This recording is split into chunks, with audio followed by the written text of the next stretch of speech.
Hello दोस्तों, स्वागत है आपका हमारे YouTube चैनल हानी वॉइस पर। मैं और मेरी बहन उस लड़की को दुल्हन बना रहे थे।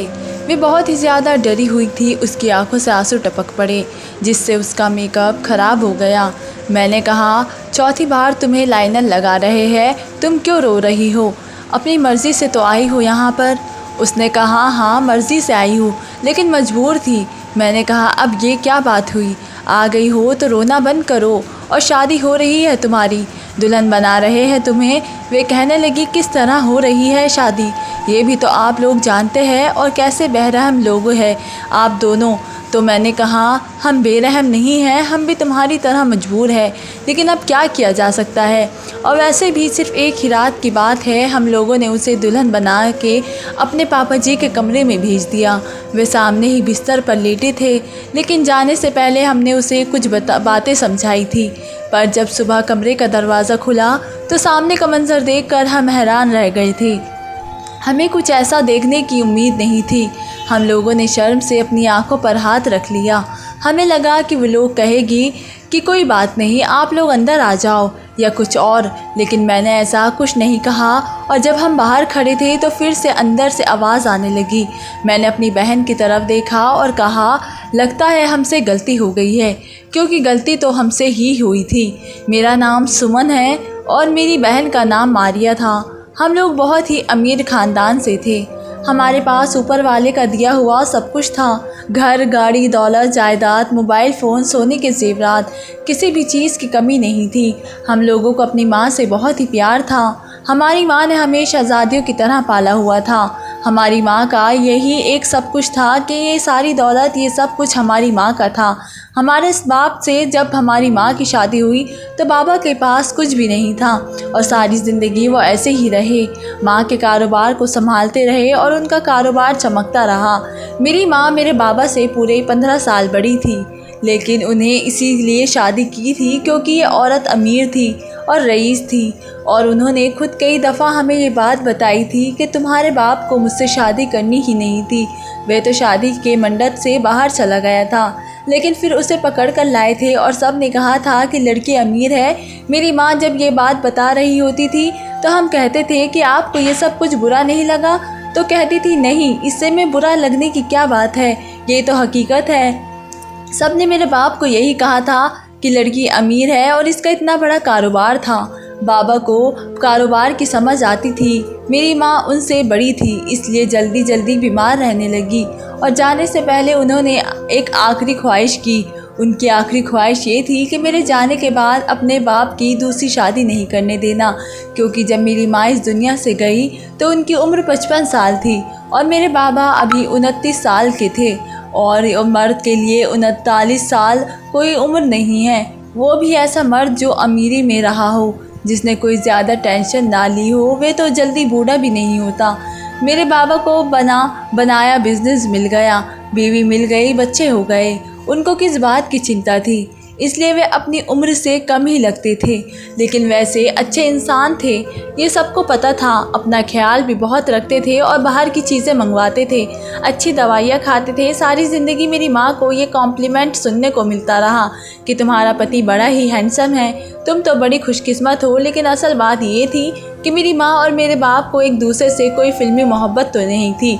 हमें नहीं पता था कि उन्हें ज़िंदगी में एक दूसरे से कैसा रिश्ता था, लेकिन माँ की आखिरी ख्वाहिश ये बात जाहिर होती है कि वह बाबा को किसी और के साथ बांटना नहीं चाहती थी।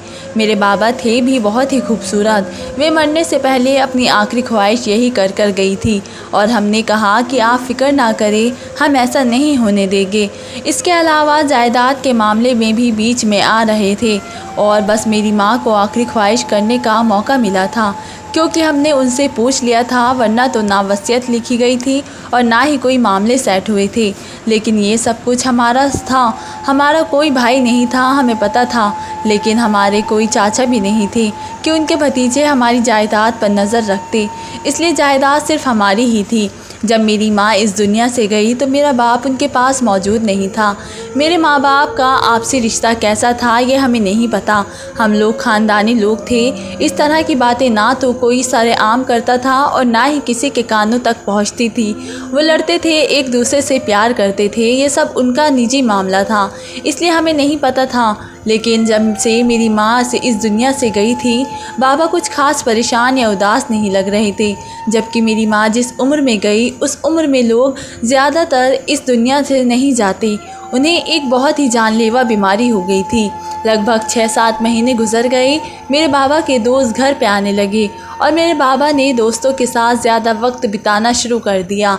एक दिन मैंने उनके दोस्तों को ये कहते हुए सुन लिया कि तेरी अभी इतनी उम्र नहीं है, अब तेरी पत्नी इस दुनिया से चली गई है और अब तो ये सब तेरा है, तो दूसरी शादी क्यों नहीं कर लेता। मुझे ये सुन के बड़ा गुस्सा आया, लेकिन मैं ये भी देखना चाहती थी कि मेरे बाबा आगे से क्या कहते हैं। ऐसे लोग होते हैं दूसरों को बुरी सलाह दे देते हैं, लेकिन उनको क्या पता है कि मेरी माँ की आखिरी इच्छा क्या थी। हम लोग अपनी माँ की आखिरी इच्छा का पालन करने वाले थे, इसमें हमने कुछ भी नहीं सोचा था। सारी ज़िंदगी उन्होंने अपने लिए लगा दी, तो क्या हम इतना भी नहीं कर सकते थे। कहते हैं कि मर्द की जब एक पत्नी मर जाती है तो वे दूसरी के बारे में सोचने लगता है। मैं भी देखना चाहती थी कि मेरा बाप क्या जवाब देता है। उन्होंने कहा, नहीं, मैं कभी भी दूसरी शादी नहीं करूँगा। मैंने अपनी बेटियों के नाम कर दिया है सब कुछ, अपनी ज़िंदगी, और अब इन्हीं के साथ रहूँगा। मेरी बेटियाँ जवान हैं, खूबसूरत है, मैं इनके ऊपर सौतेली माँ नहीं ला सकता। अब मुझे ये सब कुछ नहीं करना है। मुझे ये सुन के बड़ी खुशी हुई और इसी तरह हम लोग भी अपनी माँ के जाने का गम बर्दाश्त करके किसी तरह ज़िंदगी में आगे बढ़ने लगे। पूरा 1 साल गुजर गया था, लेकिन अचानक से ही बाबा की तबीयत बहुत ज़्यादा ख़राब हो गई। उनकी तबीयत इतनी ज़्यादा ख़राब हुई कि वे देखते ही देखते चरपाई पे पड़ गए। हम लोग हैरान हो गए कि ऐसा भी क्या हो गया। जिस भी डॉक्टर को बुलाते वे यही कहता कि बीमारी की समझ नहीं आ रही। मुझे तो लगता है कि जो बीमारी माँ को हुई थी मेरे बाबा को भी वही हो गई थी, और मेरी माँ ने सिर्फ 7 महीने बीमारी काटे थे और वे इस दुनिया से चली गई थी। और आज बाबा को भी इस बीमारी से तड़पते हुए 1 महीना हो गया था। मैं बड़ी परेशान थी। मैं नहीं चाहती थी कि वे इस दुनिया से चले जाए। मेरी बहन को बाबा से मुझसे ज़्यादा मोहब्बत थी। उसने कहा कि मुझे लगता है कि हम लोग अनाथ होने वाले हैं। मैंने कहा कि ऐसा मत कहो, हम 2 अकेली लड़कियां ये सारी जायदाद, ये सब कुछ कैसे संभालेगी, क्या करेंगे हम। हमें किसी तरह बाबा को बचाना होगा, कुछ तो करना होगा। एक डॉक्टर आया तो उसने कहा कि इनके पास वक्त बहुत ही कम है, इनकी कोई आखिरी ख्वाहिश है तो वे पूरी करवा दे और इनके साथ ज़्यादा से ज़्यादा वक्त गुजारे। ये किसी भी वक्त इस दुनिया से जा सकते हैं। हम पर तो जैसे क़यामत ही टूट पड़ी थी। हमें नहीं पता था कि आखिर हमारी ज़िंदगी इतनी जल्दी बिखर जाएगी। माँ को गए हुए 1 साल हुआ था तो बाबा भी जाने वाले होंगे। ये बात सुनने में तो बड़ी आसान लगती है, ना कि बस इनके पास थोड़ा सा वक्त है, लेकिन जो लोग साथ जुड़े होते हैं उनके दर्द का अंदाज़ा कोई नहीं लगा सकता। जब आपके किसी अपने को ये कह दिया जाए कि अब इसके पास थोड़ा सा ही वक्त है और फिर वह हमेशा के लिए चला जाएगा, जैसे कभी था ही नहीं, ये कितना गंदा एहसास है, कितनी गंदी सी फीलिंग है। ये तो आप लोगों को भी अंदाज़ा होगा ही। हम लोग अपने बाप के पास बैठे थे और दिल तो नहीं कर रहा था, ना ही ज़ुबान साथ दे रही थी, लेकिन पूछ लिया कि कुछ ऐसा है जो आप करना चाहते हैं। हमने ये ही नहीं कहा कि क्या आप हमें अपनी आखिरी ख्वाहिश बताएंगे। हमने कहा कि कुछ ऐसा है जो आप करना चाहते हैं। तो उन्होंने कहा कि करना तो चाहता हूँ, लेकिन तुम्हारी माँ की आखिरी ख्वाहिश ने मुझे बांध रखा है। हमने कहा कि क्या बात है बाबा, आप हमें बताएं, हम करवाएंगे, हम आपको खुश देखना चाहते हैं। तो मेरे बाप ने एक अजीब सी ख्वाहिश कर दी, लेकिन ये काम कैसे हो सकता था। वे तो बीमार थे और बिस्तर पर पड़े थे। मेरी बहन ने कहा कि तुम अपनी माँ से किया हुआ वादा भूल गई। मैंने कहा कि मैं माँ से किया हुआ वादा याद है, लेकिन अब बाप भी इस दुनिया से जाने वाला है। वैसे भी माँ इस दुनिया से जा चुकी है और बाप को भी चले जाना है। माँ की आखिरी ख्वाहिश तो पूरी हो ना हो उन्हें पता नहीं चलता, लेकिन अगर बाप की आखिरी ख्वाहिश पूरी होगी तो कम से कम उसे महसूस तो होगा। और फिर वे मर्द है, मर्द की इसी तरह की ख्वाहिश हो सकती है। मैंने अपनी बहन को समझाया कि तुम अपने बाप को जज मत करना, तुम्हें तो पता है ना ऐसा ही होता है। मेरे बाबा की ये ख्वाहिश थी कि मुझे शादी करनी है, सिर्फ 1 दिन के लिए ही सही। उन्होंने हमें कुछ और बातें भी बताई जिनके बारे में हमें बिल्कुल भी पता नहीं था। उन्होंने कहा कि लोग कहते हैं कि मैंने तुम्हारी माँ से उसकी दौलत के लिए शादी की थी, लेकिन ऐसी बात नहीं है। मेरी शादी ज़बरदस्ती करवाई गई थी क्योंकि तुम्हारी माँ मेरे चाचा की बेटी थी और ये फ़ैसला सरासर ख़ानदानी था। नहीं तो अपने से 15 साल बड़ी औरत से मैं क्यों शादी करता। ठीक है, ऐसी शादियाँ होती है, लेकिन मैंने तुम्हारी माँ की दौलत से क्या कर लिया। जैसे पहले रहता था अब भी तो वैसे ही रहता हूँ, बल्कि मुझे ज़्यादा काम करना पड़ा, बिज़नेस में दिमाग मेरा लगा। तुम्हारी माँ के साथ मेरे ताल्लुकात बिल्कुल भी अच्छे नहीं थे। वह हमेशा मुझ पर रौब जमाती थी, कहती थी मेरा घर है, मेरे पैसे हैं। मैं ज़रा सा भी गुस्सा करता तो मुझे कहती थी कि निकल जाओ यहाँ से, तुम्हारा यहाँ पे ही क्या है। उसने मुझे बहुत ही ज़लील किया हुआ था। मुझे उससे नफ़रत तो नहीं थी, लेकिन मैं बड़ा परेशान रहता था। हर वक्त मुझे ताने देती रहती थी, कहती थी कि तुम तो मेरे पैसों के लिए शादी कर रहे थे, और अगर मेरे दिमाग में यही सब कुछ होता तो फिर मैं मंडप से भागता क्यों। और ऐसा ही नहीं है कि मैं शादी करना नहीं चाहता था, लेकिन मेरे घर वालों ने मुझे ज़बरदस्ती पकड़ कर बिठा दिया। हमारा बाप इस दुनिया से जाने वाला था। मरता हुआ इंसान झूठ नहीं बोलता। हम उनकी बातें सुनकर हैरान हो रहे थे और हमें भी कुछ कुछ मामलात ऐसे ही लग रहे थे, क्योंकि हमारी माँ थी तो बहुत गुस्से वाली, और फिर जिसके हाथ में पावर होती है वह उसको जताता ज़रूर है। ऐसा हो ही नहीं सकता था कि किसी के हाथ में पटाखा हो और वह धमाका ना करे। हमसे हमारे बाप की हालत देखी नहीं जा रही थी। हमारी माँ की भी ऐसी हालत थी। हम दोनों बहनें रात को कमरे में बैठे थे और हमारी आंखों में आंसू थे। कितना बेबस होता है वह इंसान जो अपने सामने किसी अपने को बहुत ही मुसीबत और मुश्किल में देख रहा हो, लेकिन कुछ कर ना पा रहा हो। हम लोग इसी बारे में बात कर रहे थे। मारिया ने अचानक से आंसू साफ कर लिए और कहा कि मैं अपने बाप की आखिरी ख्वाहिश ज़रूर पूरी करूँगी। 2 औलादों में से एक औलाद ऐसी होती है जिसे अपने बाप से ज़्यादा प्यार होता है, और मारिया को बाप से ज़्यादा प्यार था। वे बड़ी भी थी और माँ ने जाते हुए ये भी कहा था कि इसकी बात ज़रूर मानना, ये बड़ी है। मैंने कहा कि लेकिन एक ऐसे बूढ़े आदमी से शादी कौन करेगा जो बिस्तर पर पड़ा है, और वे भी सिर्फ़ एक दिन के लिए। क्यों कोई अपनी ज़िंदगी बर्बाद करेगा। वह कहने लगी कि इंसान सारी ज़िंदगी ज़्यादातर काम किस लिए करता है, रोटी के लिए, पैसे के लिए। कोई तो होगा जो पैसे के लिए ये काम करेगा।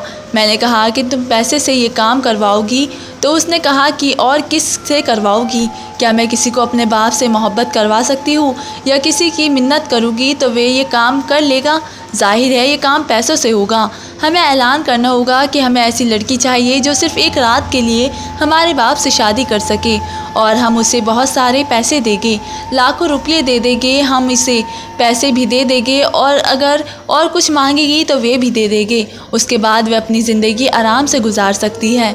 मैंने कहा कि ऐलान कैसे करवाओगी, तो उसने कहा कि ये सब तुम मुझ पर छोड़ दो, मैं करवा दूँगी। बस हमें इंतज़ार करना होगा कि कोई आता है या नहीं आता है। मैंने कहा कि हमारी माँ की रूह तड़पेगी इस बात पर। वे कहने लगी कि वो अब नहीं है, हमें ज़िंदा की फ़िक्र करनी चाहिए। माँ इस दुनिया से चली गई है और अपनी नींद सो गई है। उसे नहीं पता क्या हो रहा है, लेकिन हमारे बाप में अभी ज़िंदगी बाकी है, सांसें बाकी है, इसलिए हमें इसके बारे में सोचना चाहिए। मैंने कहा कि तुम्हें तो हमेशा बाबा से ही ज़्यादा प्यार था, तो वे गुस्से हो गई और उसने कहा कि फिर ठीक है, क्या तुम अपने बाप की आखिरी ख्वाहिश पूरी नहीं करना चाहती हो? अगर नहीं करना चाहती हो तो मैं तुम्हारे बिना ही यही काम कर लूँगी। मैंने कहा कि मेरा ये मतलब नहीं था, लेकिन जब माँ इस दुनिया से जा रही थी तब हमने भी उसका हाथ पकड़कर वादा किया था। वे कहने लगी कि जब माँ से सामना होगा तो मैं सारी मुसीबत अपने ऊपर ले लूँगी, तुम्हें कुछ नहीं होगा। हम लोगों को किसी ने ये मशवरा भी दिया कि तुम लोगों की जितनी भी दौलत है वह अपने बाप के नाम करवा दो, क्योंकि अभी तक वह हमारी मरी माँ के नाम ही थी और प्रॉपर तरीके से कागजात और कार्रवाई नहीं हुई थी। उस वकील ने यह भी कहा क्योंकि औलाद का हक बाप की दौलत पे होता है। जब ये बात कंसीडर हो जाएगी कि ये सब कुछ तुम लोगों के बाप का है, तो फिर उसके जाने के बाद ये सब कुछ तुम दोनों का हो जाएगा, और इसमें कभी भी कहीं से कोई भी हिस्सेदार उठ के आ सकता है, क्योंकि हमारे कुछ दूर पार के रिश्तेदार थे जो क्लेम कर सकते थे। और हमें मशवरा अच्छा लगा और हमने ऐसा ही किया, कागजात बनवा लिए और बाबा से साइन करवा लिए, और अब सब कुछ बाबा के नाम हो चुका था। और उन्होंने कहा कि जाने से पहले वे हमारे नाम कर जाएगी। अब हम इतने बेरहम और लालची नहीं थे कि उनको कहते कि इन कागजात पर भी दस्तखत कर दे। कौन ऐसी बात करता है, और वे हमारा अपना बाप था, कोई गैर नहीं। लेकिन एक बात है कि बाबा ने हमारे साथ कोई ऐसा मोहब्बत वाला रवैया नहीं रखा था। शायद उनकी मोहब्बत ऐसी ही थी। वे अपनी बेटियों से ज़्यादा खुल के पेश नहीं आते थे, दूर दूर से ही ख्याल करते थे, पूछते थे कैसे हो, किसी चीज़ की ज़रूरत तो नहीं है, अपनी मौजूदगी का एहसास दिलाते थे।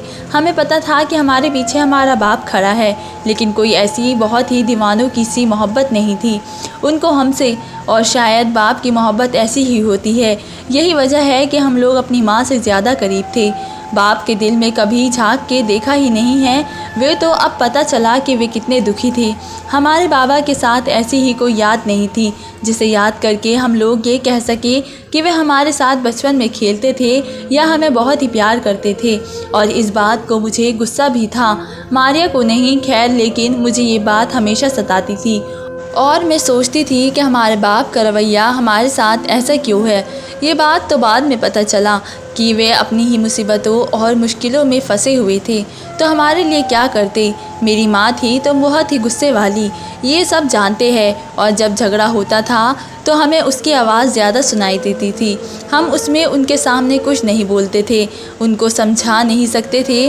औलाद माँ को नहीं समझा सकती। हम लोगों ने ऐलान करवा दिया, बल्कि मारिया तो कहीं गई भी नहीं थी, और कहाँ गई थी ये नहीं पता। कुछ फ़ोन वगैरह भी आए हमें, लेकिन लोग संजीदा नहीं लग रहे थे। फिर एक लड़की हमारे घर चली आई, क्योंकि उसने पता वगैरह भी लिखवाया था। ये लड़की बहुत ही ज़्यादा खूबसूरत थी और उसकी उम्र हमारी उम्र से भी कम थी। शायद यह 18 या 19 साल की होगी। उसने अपना नाम सीमा बताया था। कहने लगी कि वो आप लोगों ने ऐलान करवाया था ना, वही सुनकर आई हो। बोल ऐसे रही थी कि जैसे बिल्कुल भी ठीक नहीं है। हमने कहा कि तुम ठीक तो हो, खाना वगैरह खाया है तुमने? तो उसने कहा कि 2 दिन से खाना नहीं खाया मैंने अपनी बहन की तरफ देखा और मैं समझ गई कि ये वाकई मजबूर है, और कोई मजबूर लड़की ही इस तरह की बात के लिए घर तक आ सकती है। उसने कहा कि मैं कभी ना आती, लेकिन मामला ही ऐसा है, क्या करें। हमने पहले उसके लिए खाना मंगवा लिया। उसने वाकई खाना ऐसे खाया कि उसने 2 दिन से तो क्या शायद 2 महीने से ही खाना नहीं खाया था। फिर उसने हमें अपने बारे में थोड़ा बताया कि मेरी 4 बहनें हैं, वो भी बहुत छोटी छोटी। माँ बीमार है, बाप इस दुनिया में नहीं है, इसलिए मैं बहुत ही मजबूर होकर आई हूँ। मारिया ने कहा कि तुम्हें पता तो है ना कि क्या करना है। उसने कहा कि हाँ मुझे पता है, और मुझे ये ऑफ़र कबूल है, लेकिन आप मुझे कितने पैसे देंगे? मारिया ने कहा कि हम तुम्हें मालामाल कर देंगे, तुम्हें परेशान होने की ज़रूरत नहीं है। अगर तुम तैयार हो तो मैं अभी अपने बाप को ये खबर सुना कर आती हूँ। उसने कहा कि हाँ मैं तैयार हूँ। उसकी आंखों से आंसू निकल गए। मैंने अपनी बहन को एक तरफ किया और मैंने कहा कि ऐसा क्यों लग रहा है कि जैसे हम इस लड़की पर जुल्म कर रहे हैं। वो कहने लगी कि जुल्म कैसा है, वो खुद आई है और इसे इतने सारे पैसे मिलेंगे। पता है तुम्हें कि इतने सारे पैसे कमाने में कुछ लोगों की आधी ज़िंदगी गुजर जाती है, और फिर ये गरीब लोग हैं, इनके लिए कोई बड़ी बात नहीं। वैसे भी ये काम उसी इंसान से करना था जो मजबूर होता है, लेकिन ये बहुत ही ज़्यादा खूबसूरत है। मुझे नहीं पता था कि कोई इतनी ज़्यादा खूबसूरत लड़की आ जाएगी। अगर कोई सामान्य सी औरत भी आ जाती तो हमें कोई परेशानी नहीं थी, लेकिन इतनी खूबसूरत लड़की आई है, शायद इसलिए आई है कि वे सबसे ज़्यादा मजबूर थी। और वैसे भी मजबूर को देखा जाए तो हक़ तो उसी का बनता था। हम लोगों ने अपने बाप को कह दिया कि जो ख्वाहिश आपने की थी वो पूरी करने का इंतज़ाम हो गया है। उन्होंने कोई ज़्यादा खुशी वाला रिएक्शन नहीं दिया कि अच्छा वाह बड़ी बात है। उन्होंने कहा कि जीती रहो मेरी बेटियों। और हमने उस लड़की सीमा से कहा कि चलो तुम्हें तैयार करते हैं। वे वैसे भी बहुत ही सुबह सुबह आई थी। पूरे दिन में हम लोगों ने शॉपिंग की, उसके लिए दुल्हन के कपड़े खरीदे। पंडित जी भी आ चुके थे, बस अब शादी होना था, और हम लोगों ने सारे इंतज़ाम किए और करवाए थे। जब हम उसे दुल्हन बना रहे थे वो बार बार रो रही थी, इतना रो रही थी कि मेकअप ख़राब हो रहा था। हमने उससे कहा कि अब आ ही गई हो तो अपने आप को थोड़ा संभालो, क्यों वक्त बर्बाद कर रही हो। वे कहने लगी कि मैं मजबूर हूँ। हमने कहा हम भी मजबूर हैं। खैर उसको तैयार कर दिया और दुल्हन बन के बहुत ही ज़्यादा खूबसूरत लग रही थी। वे इतनी प्यारी कि सिर्फ हल्की सी लिपस्टिक लगा के भी गज़ब ढाती, और यहाँ पर तो हमने उसे खूबसूरती और हुस्न के सारे हथियारों से लेस कर दिया था। बहुत ही प्यारी लग रही थी वे, बहुत ही ज़्यादा खूबसूरत थी। किसी को इतना ज़्यादा तैयार किया जाए, वो इतना प्यारा लग रहा हो, और फिर उसे एक बूढ़े आदमी के कमरे में भेज दिया जाए तो अजीब तो लगता है। हम दोनों बहनें अपने कमरे में आ गई, उसे हमने अपने पापा के कमरे में भेज दिया। हमारी आंखों में आंसू थे और हमें नींद नहीं आ रही थी। मैंने अपनी बहन से कहा कि चलो स्टोर रूम में चलते हैं, वहाँ पर हमारी फैमिली की कुछ पुराने एल्बम्स पड़े हैं जिसमें माँ की शादी की भी तस्वीरें हैं। जाकर उन एल्बम्स को उठा के लाते हैं और बैठ के देखते हैं, क्योंकि आज रात हमें नींद नहीं आने वाली थी। उसने कहा कि हाँ चलो चलते हैं। हम लोग स्टोर रूम से चले गए। वहाँ पे कुछ पुराने एल्बम्स रखे हुए थे।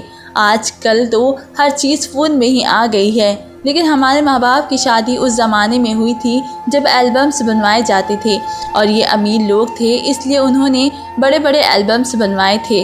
हम लोग वो एल्बम उठा के ले आए, जिसमें एक तो बहुत ही ज़्यादा पुराना लग रहा था और हमने कभी नहीं देखा था, इसलिए हम लोग ज़रा ज़्यादा एक्साइटेड हो गए कि शायद इसमें कुछ ऐसी तस्वीरें हो जो हम लोगों ने पहले ना देखी हो, और हमें उन्हें देखकर बहुत खुशी मिले। हम लोग एल्बम देखने लगे, और जब पुराने एल्बम को देखा तो कदमों के नीचे से ज़मीन निकल गई थी। उसमें मेरी माँ की एक तस्वीर थी जिसमें वो दुल्हन बनी हुई थी, लेकिन उसके साथ मेरा बाप नहीं खड़ा था। अब हम लोग इतने भी बेवकूफ़ या आजकल के ज़माने के लोग नहीं थे कि अपने बाप की जवानी की तस्वीर देखे तो पहचान ना पाए। यह हमारा बाप नहीं था, और हमारा बाप कौन सा शादी के वक्त 20 साल का था और अब 70 साल का हो गया था कि हम उसे पहचान ना पाते।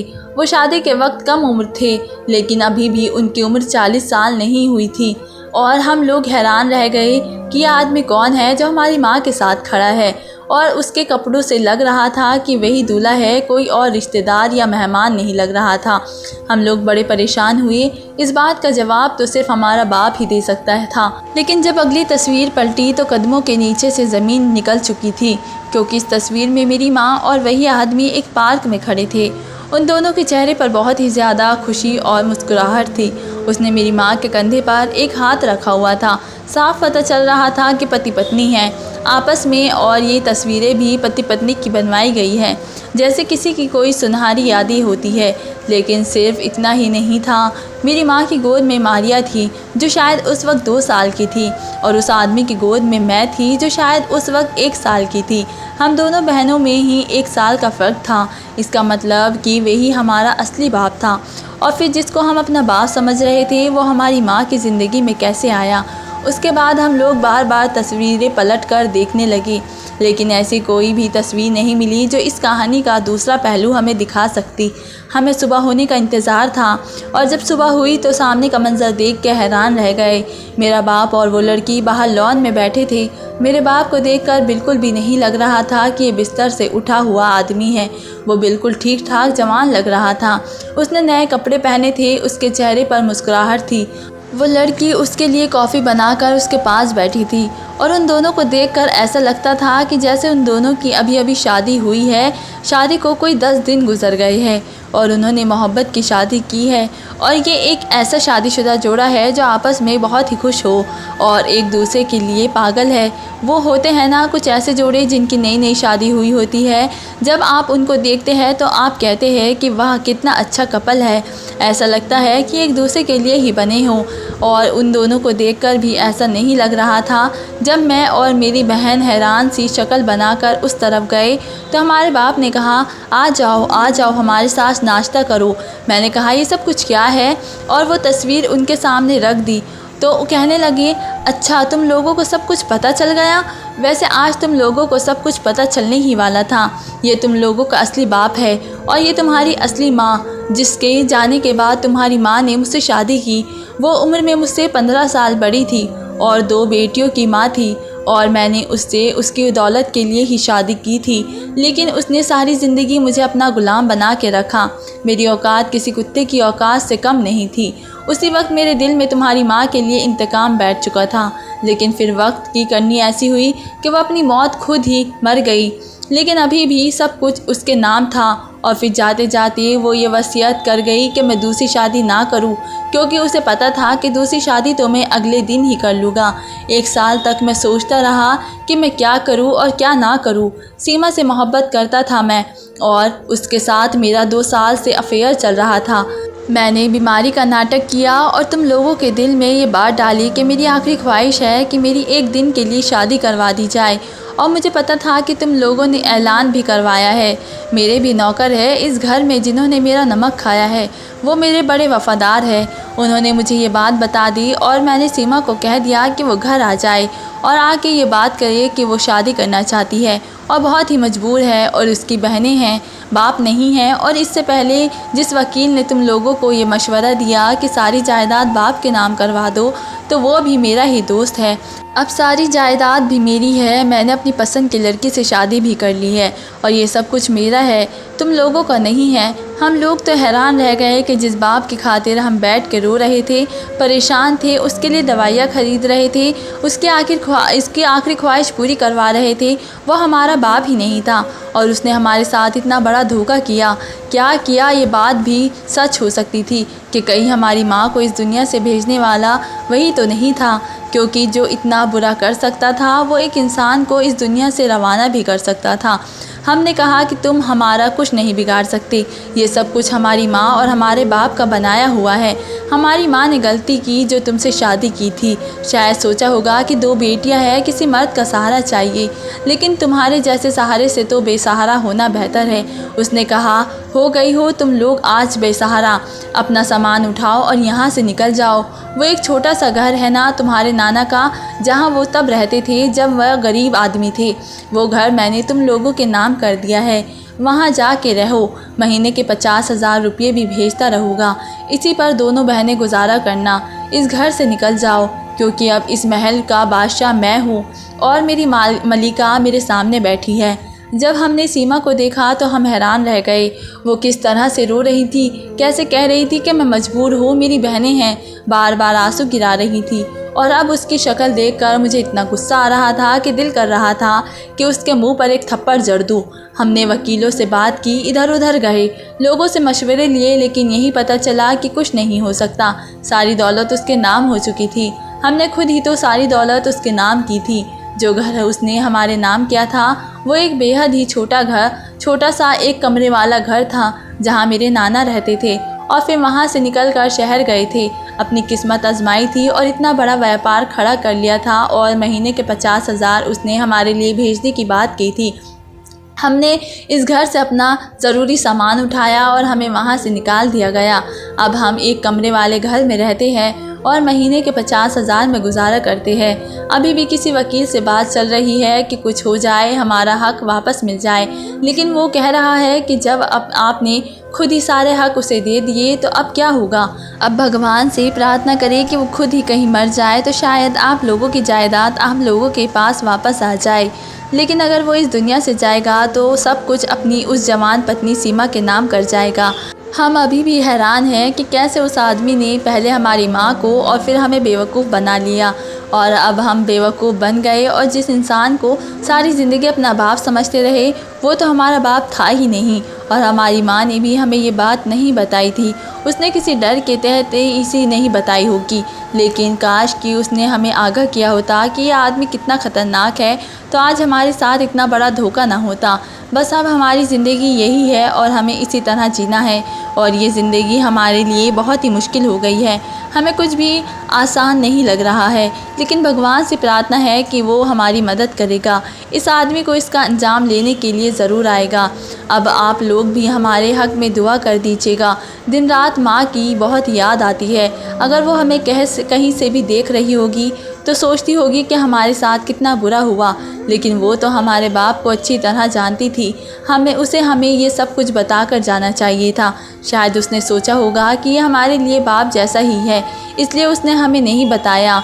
ज़िंदगी है, गुजर जाएगी, वो दिक्कत नहीं है, लेकिन अपनों से ही जब इंसान धोखा खाता है तो बहुत ही तकलीफ़ होती है। दोस्तों, वीडियो कैसा लगा कमेंट करके ज़रूर बताएं। वीडियो लाइक करें और चैनल को सब्सक्राइब करें। धन्यवाद।